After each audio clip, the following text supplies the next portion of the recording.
அவளுக்கு ஏதாவது ஆயிருமோன்னு பயமா இருக்கியா? காதலிச்சா வீரம் மட்டும் இல்ல, பயமும் வரும். இதெல்லாம் இப்பதான் எனக்கு புரியுது. உண்மையை சொல்லணும்னா இனியா என் கூட நிம்மதியா இருந்த நாட்களே கம்மி. என்ன மட்டும் இல்ல, என் குடும்பத்தையும் சேர்த்து காதலிச்சிருக்கா. எனக்கு எதெல்லாம் பிடிக்குமோ அது எல்லாத்தையும் நேசிச்சிருக்கா. ஆனா அப்பெல்லாம் நான் அதை புரிஞ்சுக்காம அவளை காயப்படுத்தியிருக்கேன்.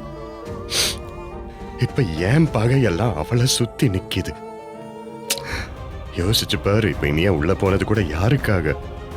என் தங்கச்சிக்காக, என் குடும்ப மானத்தை காப்பாத்துறதுக்காக. கடைசியில அவ தான் எனக்கு எல்லான்னு புரிஞ்சு அவ கைய இருக்க பிடிச்சு நீ தாண்டி எனக்கு எல்லான்னு சொல்ல வரும்போது விதி எங்களை பிரிச்சிருச்சு பாத்தியா?